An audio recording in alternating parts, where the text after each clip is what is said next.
Episode number 2, what it's like to create a mega boutique empire using Facebook ads and building an authentic brand, with Laura Benson, CEO and founder of Philly Flair Boutique.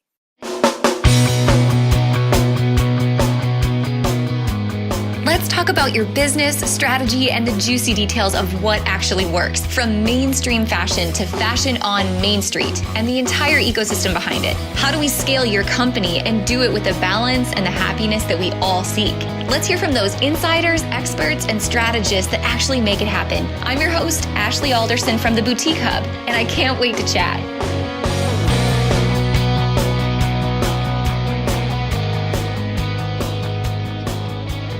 Hey Boutique Boss, you asked and we are so excited to answer. This week on the show, we're kicking off our guest interview episodes with someone who's not only been successful in building a great business, but doing so with transparency, authenticity, and an attitude of abundance. She's always willing to go above and beyond and to share with others in the industry just how it's done. Not only are we going to dive into the details today of Facebook ads and building an authentic and personal brand while creating connections that are authentic in e-commerce, but also we're going to touch on something that's near and dear to my heart and something that Laura and I have spent hours talking about before this, being both a mother and an entrepreneur. Just as magazines paint that perfect picture of that ideal woman balancing it all while dancing backwards in high heels, we know that Photoshop is a dirty liar and that life, like business, are both hard. Like our spouses and significant others, women in business also have a deep drive to succeed, to grow profitable companies that provide for the family, create opportunity, but more than that, to also create that opportunity for balance and flexibility while raising children. Laura hits the nail on the head in this interview, talking about the myth that we all seek. Do you ever feel like you get caught up in that too? When Eric and I hit publish on version 1 of theboutiquehub.com, just 2 days after bringing home our third child, Jade, from the hospital, from the couch while nursing, she and I tested, learned, dreamed, and built what we knew. And as time now has gone on, if there's one thing I feel like I've learned myself with 3 little people watching as this business has grown, just as I mentioned last week, life and business are not about the end result, the goal, or the finished product, but they're about the journey. So with each step that we take, we do the best we can to make those impactful decisions, to handle the big rocks first, and then to set boundaries for when work ends and when family begins. Or even when it's okay to blur the lines and integrate both business and family together at the same time, taking those babies and those teenagers with us to the store, to market, and even to our vendor shows. Life's about celebrating the journey and making memories along the way. And one day, as our children go and grow, if we're impactful, we hope that they're going to remember this too, besides being chocked full of those many lessons of business and perseverance that we taught them. I hope you enjoy this episode with our dear friend, Laura Benson. So let's get started.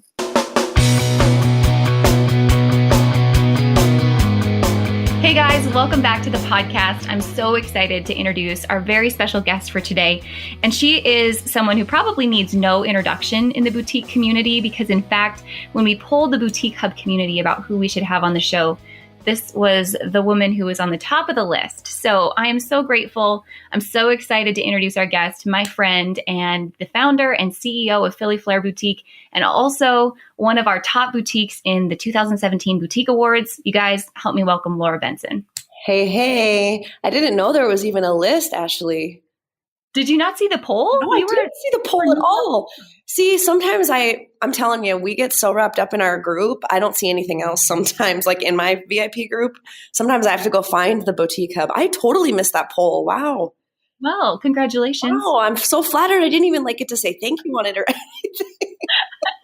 You're going to be like group stalking after this is over. Yeah, I'm going to have to go back a couple weeks. Well, I was gone. It's probably when I was gone? I mean, I took a serious vacation from my computer. So it was while you were gone. Okay. Yes, welcome back. So the funny thing is when you and I were chatting before we got on the podcast, this is such an informal thing. I feel like when you and I get on the phone, we sit there and could talk for hours about all kinds of things and lose track of time. So we actually had to talk about setting ourselves a time limit to get this podcast done, or we could totally run off in the weeds, couldn't we? Yes, we could. Yeah. We literally have been on the phone for hours when we talk. Right? Oh, And then man. I get off the phone and my husband's like, who was that? It's because we're both from the Dakotas. Like we Yeah. just the Midwest people. Oh man. So many things that we have to talk about today. This is going to be such an awesome podcast. But where I want to start, I know we're going to get into what Philly Flair is today because you guys are just a powerhouse in the boutique industry, brick and mortar, huge e-commerce store. You guys are doing so many great things and such an inspiration to so many other boutique owners in this industry. But as we get to that, who you are today, I want to go back because you have such a neat story to share, which you shared last year at the Boutique Summit with us, just about how you got started, because you literally started with a card table and worked yourself up into this awesome business. So take us back to the beginning of Philly Flair. Yeah, thank you. Gosh, we've just rolled over into our 8th year, which seems crazy and starting to make me feel old. But I grew up on a farm and was pretty much like a rebel kid, had no idea what I wanted to do with my life, went to a semester of college, hated it, was paying for it out of my pocket, had no money, ended up doing some odd jobs for a couple years, worked for a local farmer, and eventually ended up going and back and running my dad's dairy farm. He had like 400 cows and it was like a pretty big operation. So I managed all the employees and like I did a lot of like herd check and health work on cattle. I love cattle, but I used to rodeo a lot too. And I loved what I did, but a lot of people know farming, there's just not a ton of money. So I had a pretty low salary working for my dad, which was fine, but I worked 12 to 14-hour days. And then I wanted to rodeo on the weekends, but I didn't have a ton of extra money. So I just thought, gosh, if there were some ways I could make a little extra money to actually fund my hobby, life would be great. So I just kind of started doing a lot of research, and it was the time when blingy belts were super popular. The Buckle had them. They were everywhere. All my girlfriends had them. So I'd go to these events and there'd be, 200 barrel racers wearing all these belts. And I found a couple sites where I could get the exact same ones that the Western magazines were carrying, and I could sell them half price, still make a really good profit. And so I could make some money and make all my friends happy because they would be getting belts way cheaper. And so before I even did that, I just set up a really crappy, cheap, free website. I didn't have internet at my house because I couldn't afford it, seriously. So I would work till like midnight in my parents' office, the farm office, on that computer and set up this website. And then I just started hauling the little tiny bit. I literally invested like $110 when I started, but I launched a website before I told anyone because I was scared they were all going to think I was crazy. And started hauling stuff to rodeos and always handing out business cards because I knew that I wanted them to be able to shop with me even if they weren't at a rodeo, even if I wasn't in front of them. So that was like a no-brainer from the get-go, was that I wanted the ability for them to go shop and buy things for me without me having to be right in front of them. And it grew really, really quickly. This was back before there was such a thing as fan pages. So I had a Philly Flair friend page set up. And I think within the first year, that switched over to a fan page. And during that time, I was like very aware. I was just like, I didn't sleep. I would just eat, breathe. When I was not working, all I was doing was investing my time, my energy into getting customers and who they were and figuring that out. And really quickly, I saw that my audience was way, way bigger and beyond the Western world. And so I kind of just listened to my customers and had a little bit of a realization that as much as I loved the Western world, there was a lot more opportunity in just fast fashion, just cute, trendy clothes at an affordable price. And so really quickly we turned into that, and it just kind of exploded from there. Did you ever, when you first got started, you have friends laugh at you? Like, what are you doing? Did they ever act like you were wasting your time on this? Or did your friends quickly see what was happening and they bought in? I honestly feel like I was really lucky. My friends in my community were insanely supportive. Like, I'm really impressed, like, especially looking back. And I had done a lot of kind of weird, dumb things in my life. And I felt like they were really, at least I think most of them were really extremely supportive. They were. A lot of them bought for me. It was pretty impressive. When did you feel like along that journey that you realized, oh, dang, this is going to work? Like, I've really got something here. What was the metric? I knew right away. I don't know why. I just knew. I'm a pretty passionate person. When I decide to really do something, I kind of go all in. I'm kind of all or nothing. And I remember it was only a month or so in, I was sitting in my driveway talking to one of my girlfriends on the phone. And I was like, I could run numbers in my head and just see just remember saying to her, I could just see this getting this really has potential to become something so much bigger, and I don't know, that's always saw that potential, I guess. Absolutely. Upside, all the upside. When did you finally quit working for your dad and start a warehouse and kind of begin that transition? Yes. So anyway, I started in 2010, the business, and for a couple of years, or a year, probably year and a half, it was growing, doing really well. And then I got engaged and was going to be moving to my husband's place and all of that. So I actually shut the website down for 7 months because I was working full time, and honestly, I was shipping orders out of my basement and I couldn't get back to customer emails, and I just didn't want to ruin my image. I was like, I can't do everything. And I wanted to be in the fairy tale land of being engaged. So I shut it down. And then after we got married, that October, he was busy. We got married in September, and I was like, all right, this is going to be perfect time. He's a farmer. He's going to be in the fields. If I'm ever going to give this a go, it needs to be now. So I had a girl I knew had a commercial property in Colton, which is a town of, I don't know, 500 people at the most. Maybe I might be off a couple hundred, give or take. But it was a very, very rundown house, but it was a commercial building, and I could put my stuff there and be open on Saturdays. And I didn't really care about the walk-ins very much. I just needed some place to have my stuff so I could sell it. I just I couldn't fit it all in my house anymore. So we started that in November of 2012 was kind of our relaunching, I would like to say. So I kind of like to say that we've been on really open 5 years, but it's officially 8. And then within the course of that year and a half, I went from having a couple part-time girls to 3 full-time employees. And in 2 years, we moved 3 times because we kept outgrowing the stores. And then I was pregnant 6 months. And I had 3 full-time employees and probably 3 part-timers that were coming in every day after school, some high school girls. And my husband was like, Laura, you're going to have a baby in a few months. You need to, I don't know why I didn't quit sooner. I don't know. I think it was probably family, it's just hard to leave a family operation. So I should have left a lot earlier to run my business. If there's something right now that you wish you would have known back then as you were in that moment making that switch, what would that be? That's a really good question.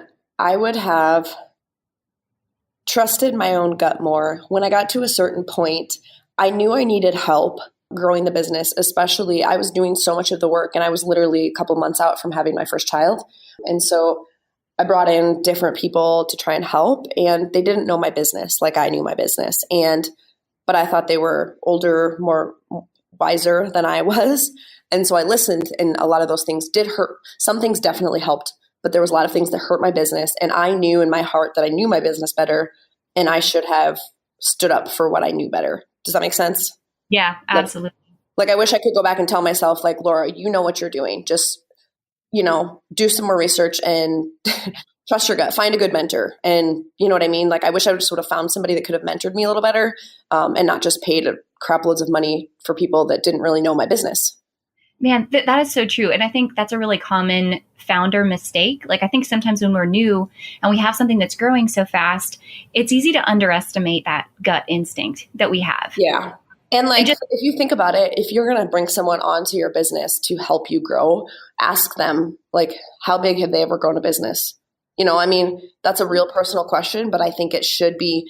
I don't see how someone can counsel another person that has not grown their own business. Absolutely. Absolutely. So fast forward from where you were then to what the business looks like today.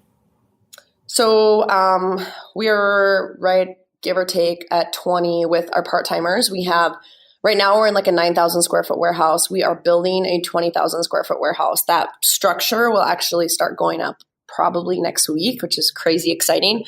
And we're hoping to move in there by end of spring, summer. And so that is a huge deal. We'll finally have our own building. We're going to have a storefront that's attached to that.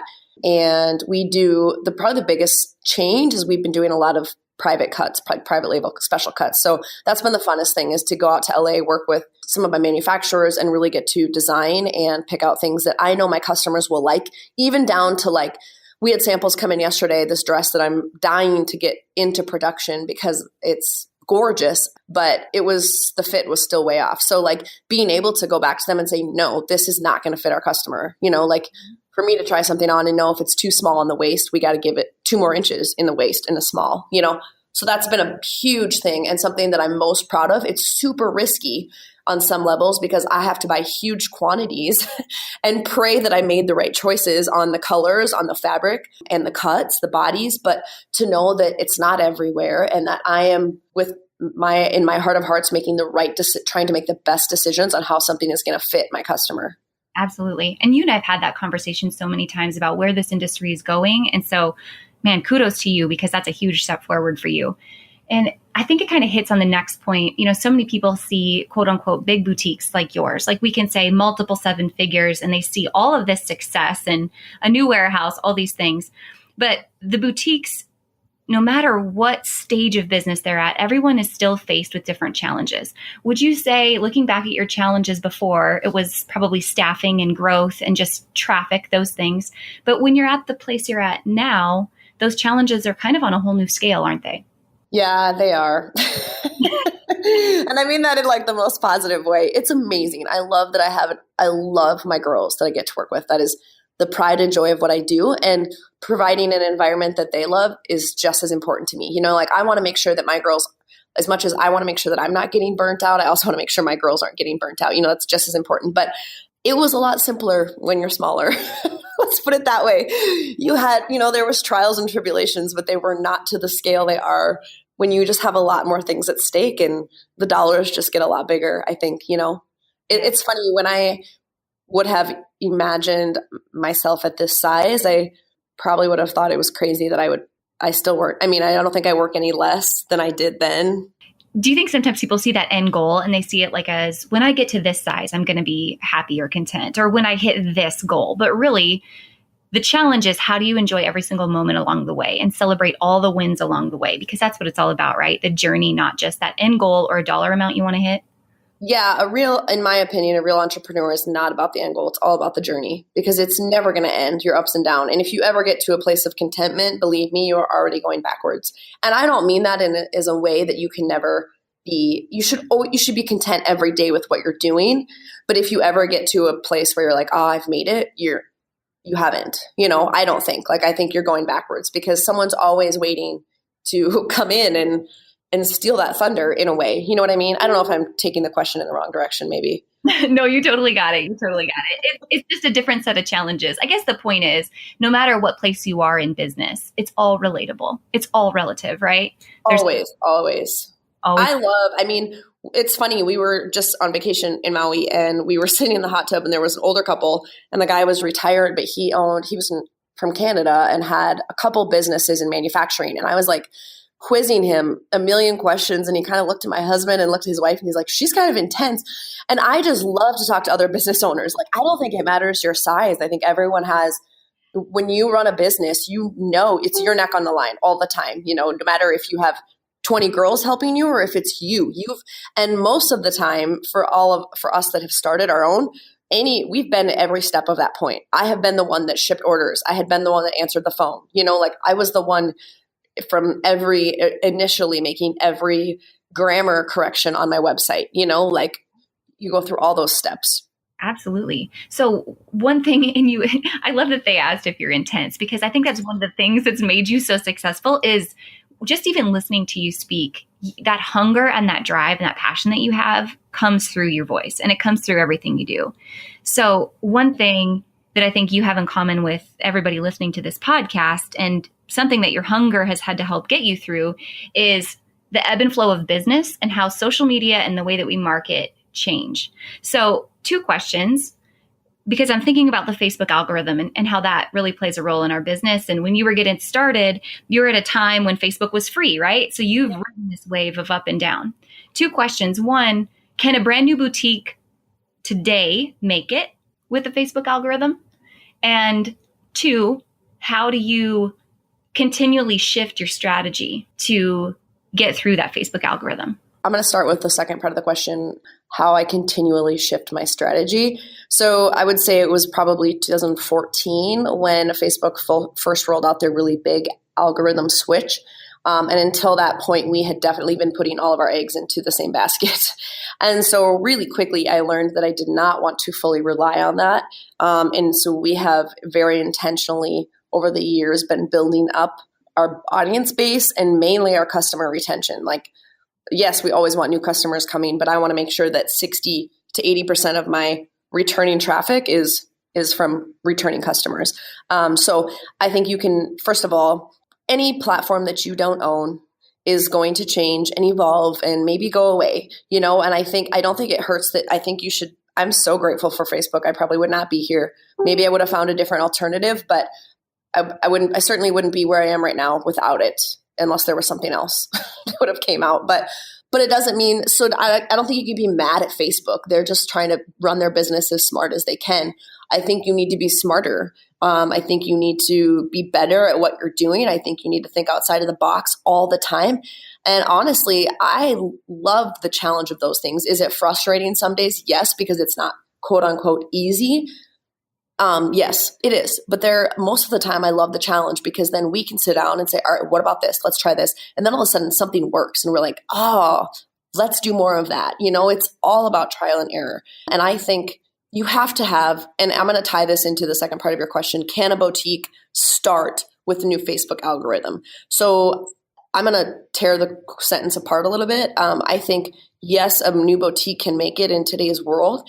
I don't think you should be relying on Facebook algorithm as your main avenue of choice. Absolutely. So, and I 100% agree with you. There's too many people that are putting their eggs all in one basket. So whether it's your business or a new boutique business, what do you think a good mix is? What channels should people be focused on? I think about this sometimes, like, okay, if I were going to start something totally new, think about all these weird things all the time. If I was going to start something totally new or say I had to start today, what would I do? Mm-hmm. I would still, hands down, utilize any type of social media platform that I had available to me to start with my inner, smaller circle. So I would start with my Facebook or my Instagram or my personal email and say like, hey guys, I'm doing this, make sure you know what you're doing ahead of time. Make sure your product is on point. Make sure, your content is on point before you just start telling people, because you have one chance to make that first impression. It's just like a job interview. You need to present it right the first time, which I haven't always done, I guess. I'm learning that. But I would say I would start there, and then I would really quickly do what I can to get those customers or potential customers information. I'm all about like old school, hit the streets and collect information. I would be at shows. I would be doing all of that. And I would never not go anywhere though without the intention of, okay, my main goal here today is to break even on this booth and get as many emails or phone numbers as I can. Absolutely. Pre-calling every situation and looking for every opportunity you can. But then it's hustle. Yeah, absolutely. Right? Absolutely. I love Gary Vee, but I think there's a little bit of like, you don't have to work 18 hours a day every day. I think you need to work smarter sometimes. But in the beginning stages, there's two ways to grow a business, either time or money. So I didn't have money. I had to hustle. I had to put in the time. Right. So today, what does that look like? Instagram, email lists, text messages, bots, Facebook. Yep. What's your go-to? A combination, honestly. There's two things. If you don't have time to do all of them, you need to know where your main audience is, whether that's based on age range or your personal idea of where that is, and stick with that. If you have time to do them, we really are pushing the personal connection. So stories, brand awareness building, Snapchat, those kind of things. Did I answer your question? I kind of forgot. Yeah, what the beginning of the question was. You got it. How about Facebook ads? Let's go down that road, because you can hustle across all platforms, right? But if people aren't seeing your stuff, you still have to acquire new customers. And absolutely. You do a great job with ads. So talk about what ad sets do you have running constantly? We are constantly changing our ad sets, which is probably what you don't want to hear. And it is a constant trial and error. We always have ad sets running. One thing I will say that we have really learned is you need to set it and forget it. Do not go back in and change an ad, even upping the budget, duplicate the ad, and then relaunch it, because it messes with it. Yeah. That's a very good point. So let's talk about like the delivery of that. Are you the video ads, carousels, single image, collections? What do they look like? I think here's the thing. I don't know. I think A, it depends on the business. I think who you're targeting. There's so many variables. I think the biggest point that people miss is you have to have something really good to present them to make it stand out. When people are getting so much content thrown at them, you need that killer item. You need that killer story or that killer picture that's really going to make people. Because if you put out a carousel ad and your images are so-so, or if you put out a video but the quality is terrible and you're not, the lighting is dark, it doesn't matter. Does that make sense? Yeah. So I think, first of all, you have to make sure your content is significant. And I know people talk about that, but I don't think people really get how important that is. And then what was the actual question? So I can tie that in. Well, it's an actual, to piggyback off of that though, a good ad is an actual stool, right? So it's a combination of copy, image, audience. Yes. And I will say in my years of running Facebook ads, I used to be most consumed with ROI, which you still have to be because it's still the dollars out of my pocket. I look at that every day. But it also has to be about customer acquisition. Are you getting their information? Yes. Like I guess I said that wrong. Customer acquisition would actually be acquiring the customer, but I'm acquiring their information because that's just as important because then I can go in and retarget them, whether that's through emails or retargeting ads on Facebook or other platforms. That's just as important. I do think it is. I am in a couple masterminds and everyone talks about multi-channel and how important it is for people to see you. A few years ago, it worked to be on one place and be on one place hard. But now, and I'm not trying to make anyone feel overwhelmed. I don't think it's as hard as people think it is, but they have to see you in multiple places to remind them why they want to check you out. Absolutely. So 2 questions, which I'm a squirrel. I love Facebook ads. I could go 100 different directions here, but let's talk about spend and how people, if they're new to Facebook ads, what's a good place for someone to start? So, okay, 3 questions. Spend, where do you start? And we always talk about Facebook ads being like a faucet. Once they start to work, that's when you add budget and that's when you start to build up. So how do you read that ROI to know when to build up the budget? You need to know what your cost of goods. So this all goes back to your product. If you don't know what your cost of goods are, so how much money you have to still break even, and so you make that sale, what is your extra money that you have if you make that sale to spend on a Facebook ad? So you need to know your ROI. Is that 4-to-1? Is it 6-to-1? I don't know. You know what I mean? So to start, that totally depends on your cost of goods. After you've determined that, you are going to have to be okay with, in my opinion, it depends on your size. If you are totally starting out and don't have the money to spend, don't spend it. Start and get some sales generated before you just start shoving money down a black hole that you don't know where to spend. Acquire a little bit, find other ways to get email addresses and start building a list because then you can take that list. I don't care if it's small, it might be 20 people, but you can take that list and give it to Facebook and say, here are people that are interested enough in my stuff to give me their email. And, find people that are like them because that's going to be your best baseline of where to start. Then you have to be comfortable. It's really hard, and marketing on any level can somewhat be a gambling game. You have to decide, I have to be willing to test for so long. It doesn't mean you won't get sales right away, but until you figure out what actually works for you. Test and understand where people are at in your funnel, correct? Warm, hot, cold. So you know strategically what you're trying to do with them. Yes, absolutely. Did I answer all of that? I don't think I answered. Well, so to follow up, let's talk about your ad spend, what that looks like. Our ad spend changes. It's all based on ROI. If I can get 10-to-1, I'll spend all day. It's a spend it as fast as we can get that 10 times ROI. Do you know what I mean? Our baseline has to be 4 minimum. 4 minimum. What's been your biggest Facebook ads win? Like what's one that went like wild and you were blown away with the results? Super funny. Last year, we hit albums. We started promoting albums, not like a recap post, like an actual album, picture album. And it went insane. I have not seen ROI like that since the very beginning days of Facebook ads. And it lasted for 2 months and then they shut it off so you cannot promote albums anymore.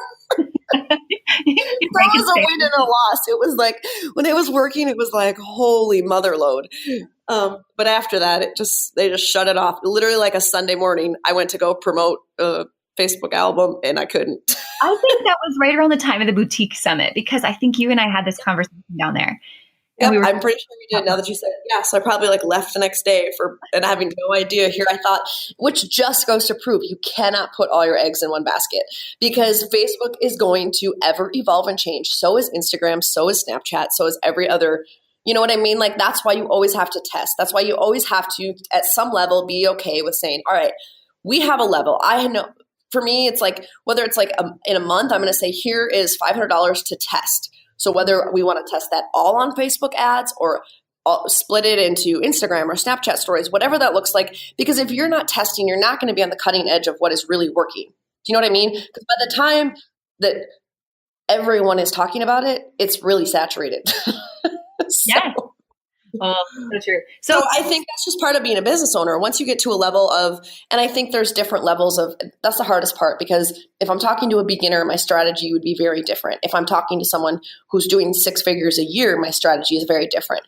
And I think if you are in that middle level, you have to be okay with testing some marketing money and knowing that you might just be, you're not throwing it away. You are putting it to use for discovery. Absolutely. So when you transition from Facebook ads now to just managing the e-commerce side of the business and tracking your ROI and metrics on the website, tell me about the things that you're looking for there on a regular basis to judge what's working and what's not, and when you need to switch things up on the site or with SEO or other paid advertising. It's every day. It's a combination of Google Analytics, sales numbers, actual inventory, COGS reports, what is, just because you have really high sales days doesn't mean it because you ran a sale and gave everything away. Well, that doesn't do you any good either, so it's a combination of all those things. I'm still in Facebook ads every day. I don't specifically run them. One of my gals does. She does an awesome job, but it's a constant effort together of saying, is this working? And once something doesn't, say we have first of all, if I have a slow sales day, the first thing I'm doing is going to my Google Analytics. If you do not have Google Analytics properly set up, you are shooting yourself in the foot. Don't spend any money until you have Google Analytics set up because you are putting it down a black hole. You don't know what's working. You don't even know what's driving traffic to your website. So I would go to Google Analytics and say, okay, where are my people not coming from? Look at the day before or the month before or whatever. Are we losing it on SEO? Are we losing it on Facebook ads? Is it, organic traffic from Facebook? We did see a drop in that with the algorithm hit. We knew it was coming, Mm-hmm. But it doesn't mean you shouldn't ride those things out till they're here. So it's a combination of all those things. It's a healthy balance sheet for me, honestly, which isn't always daily. I mean, once a month I'll sit down with my accountant and say, okay, what does this look like? And it's still a work in progress. I'm not perfect by any means. I've never been a numbers person, and I think a lot of boutique owners aren't number people, and I think it's okay to not be, but you have to be comfortable with looking at your bank statement every day or your credit card statement every day. You can't just you know what I mean? You can't buy unless you have the sales coming in to support that. Absolutely. So it's not, I feel like being a successful boutique owner, it's not what you know, but it's who you know, and it's how you surround yourself with those people.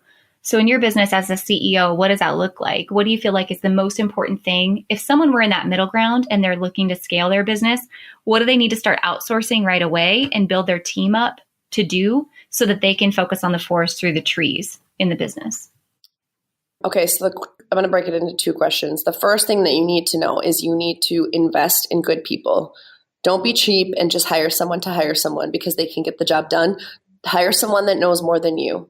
I wish I could have, that is the other, if I would have been able to tell myself that 5 years ago and hire people that were smarter than me, and just pay them more because they deserved it, I should have done that way earlier on. My business would be a lot further ahead.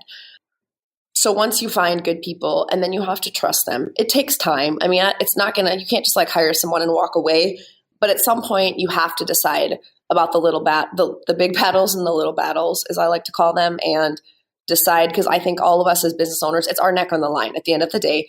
Yeah. But you also have people that are just as much invested in your business. I could not run this by myself. And so I have to give them authority and trust that I know. I have girls that would do anything to make my business succeed. And I'm so thankful that they are on my team.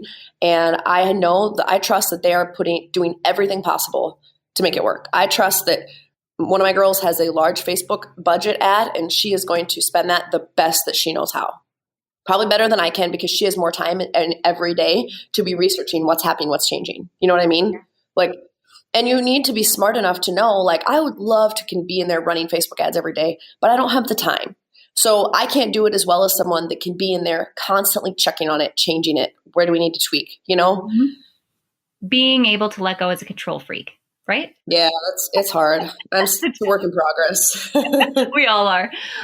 So what about the future of retail and the future of boutiques? What do you think that looks like? You and I have had this conversation about retailers and what's happening in wholesale and the balance between online and offline sales, omnichannel. What do you think that crystal ball says? Oh gosh, if only I had the crystal ball. Right. I'm kind of a stay in my own lane, so I don't know if I have 100% advice. But for me, I really think where I think things are headed are, if it were me, I would not be opening a bunch of retail locations. I don't think it's bad to have one or two, but I think it's really important to drive those people to online because as people the generation continues to get younger, that's where they're going to shop, first of all. And I think it's going to continue to become that much more important to connect with your customer all the time. They want to know who they're buying from. They don't want to buy from a Macy's, and just like they don't want to buy from blank website that they don't know at all. And you segue perfectly into more about you personally, because something you're doing so beautifully right now is just taking that online relationship or that customer that is just doing some business with you online to making it a personal, authentic relationship and personally branding yourself along with the business. When you think about that, what does it mean to you to have that personal connection with a customer, and how do you see that benefiting retailers?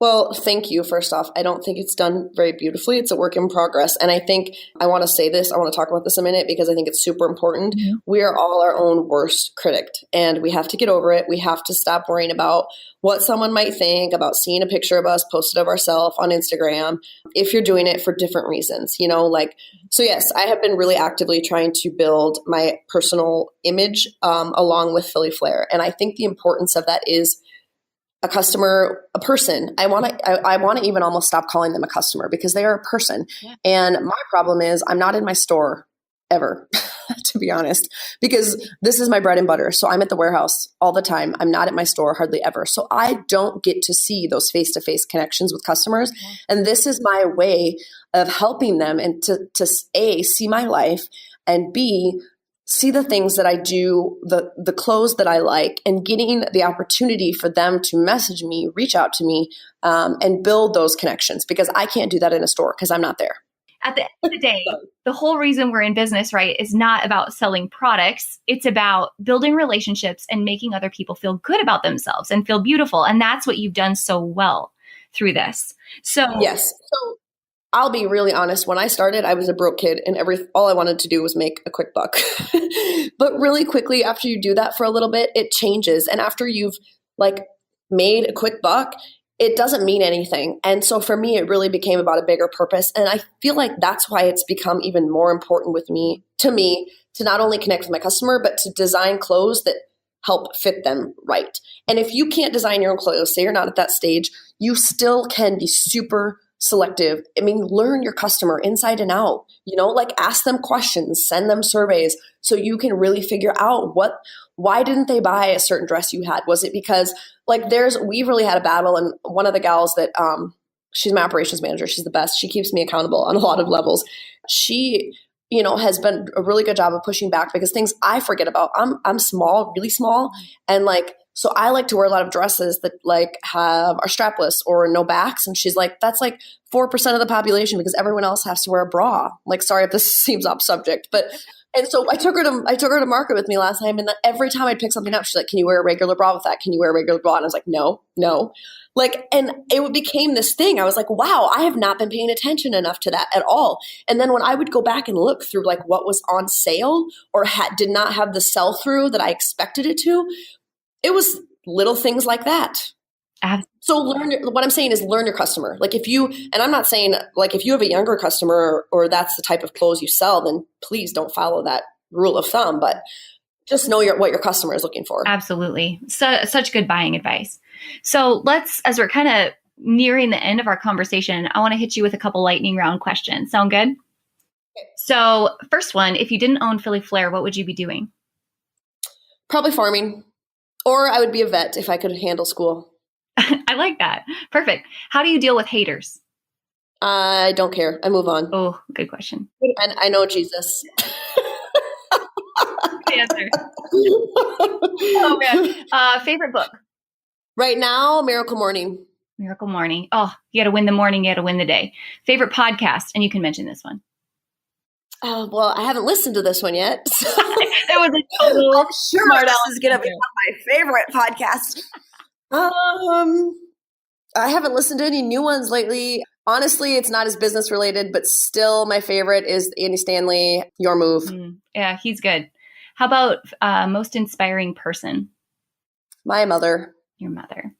What scares you? Spiders, snakes, payroll? Failing my children and my husband more than anything else. Let's talk about that for a second. We haven't even brought up your kids yet. And I think that's something, going back to a thing that you do so beautifully in being authentic, is sharing, farm life and your role as a wife and a mom and a business owner.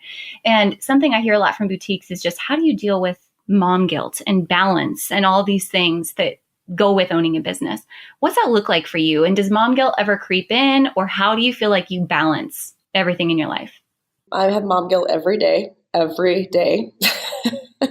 So I don't think that really goes away ever. And I think you just have to learn. I went to a seminar one time and a gal spoke about work-life balance as a mom. And she's like, I compare that to a magical unicorn. She's like, I don't think it really exists. She said, I think you have to be okay with cheating something. And there was this, I need to look it up. There was something about, I don't know, about cheating life. And it sounds bad, but it's actually, so like when you're, I hope this doesn't sound too negative, but when you're at home, you're cheating your job and you have to just be okay with that. And then when you're at work, you're cheating your kids, and you have to I don't know, but you have to be okay with the balance and just realize that it has to be the best of both worlds. When I first had my first child, I brought her to work with me for the first year she was born. It was probably 6 months too long. And by the end of that time, I just didn't want to give up that freedom of being able to bring her with me as a business owner. I thought, this is the whole purpose, is I'm supposed to be able to be a mom and take my kid wherever I want.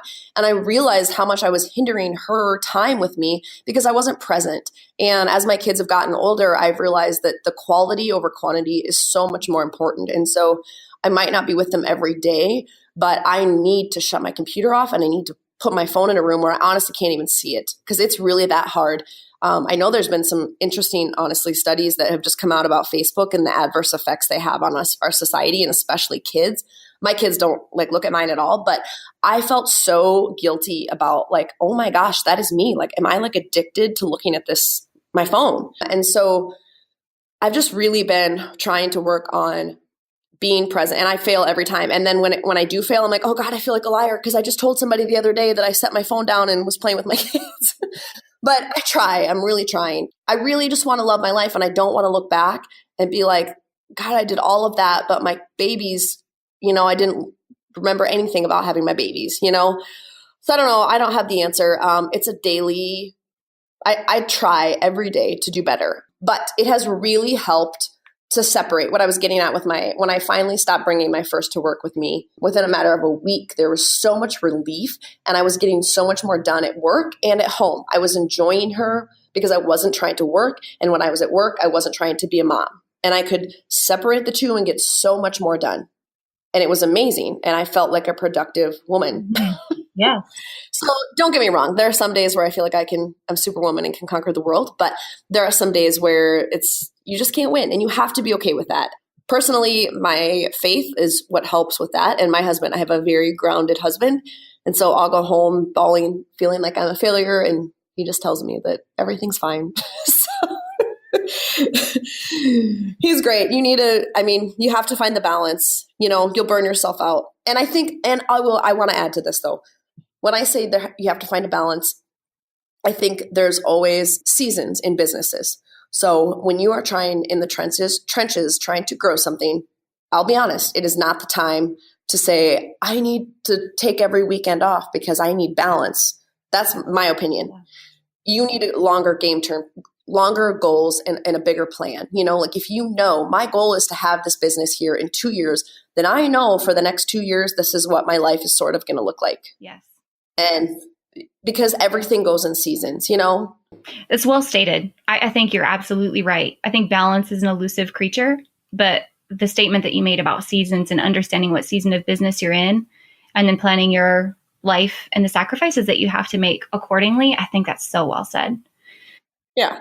And here's the other thing. When I do have days where I'm like, God, am I doing the right thing because I work so much? I'm like, would I be happier for myself and my children if I was working an 8 to 5 job? Absolutely not. Mm-hmm.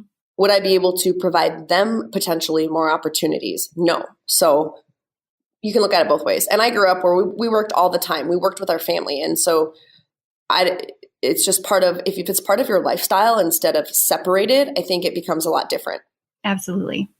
So that kind of brings me to the last question I want to ask you, which is, the season of business you're in right now is still grow and scale, and you're building something amazing and beautiful. And I know that there's stages that are to come, but let's fast forward many years.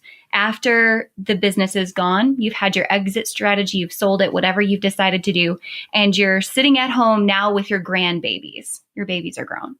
And your grandbabies are sitting with you and you're talking about what Philly Flair was, and they're asking about who you are. What are the things that you want people looking back at you and your business and your life? What are the things that you want people to remember about you and to say about you when this is all over? Wow, that's a loaded question. I want them to hopefully say that I was super passionate about anything I put my mind to, that I was fearless when I put my mind to something, and I was okay with the risk because the reward would hopefully be greater. I think there's something it's like this romantic notion of that I love about being an entrepreneur is like, there's so much risk, but the reward could be so amazing. And like, look at what you can do out of nothing, and I hope God continues to put me in places and in people's lives that I can help on a personal level, but also on a bigger level, whether it's inspiring, whether it's like literally walking them through, a business help or a strategy. And I don't know. I hope that, I hope it becomes a lot bigger than just we sold clothes. Well said. Well, Laura, I just want to thank you and commend you for the business that you've built and the inspiration that you leave other people on a daily basis, not only through your own channels and through Philly Flair, but through ours at the Hub too, because I know you're someone that everybody looks up to and they value your input and just your presence so much. So thank you for who you are, what you're doing, and thank you so much for coming on the show and sharing that with everybody. Really appreciate you. Of course, and honestly, like that means more than you know. I'm sorry. I feel like I do not get in there enough, but there is something to be said about there's only so many hours in a day. And when you're like really trying to hustle your own business, you just only got so much extra time to be going through groups. So yes, I'm sorry. Sometimes I wish I would get in there and answer some more questions, but I don't always get to it. But I'm really honored, honestly, especially I did not know there was a poll. So I'm really honored and impressed. So thank you guys. Thank you for having me. Yes, thank you so much and have an awesome 2018. Yes, you too, Ash. Hey guys, thank you so much for listening to this episode. We hope that you loved it. Don't forget to hit subscribe and leave a rating and review down below for a chance to be one of our featured listeners each and every week. For more information on our spirit of community over competition and how to access complete show notes and bonus downloads from our guests, head on over to theboutiquehub.com and join the community. We'll see you next week.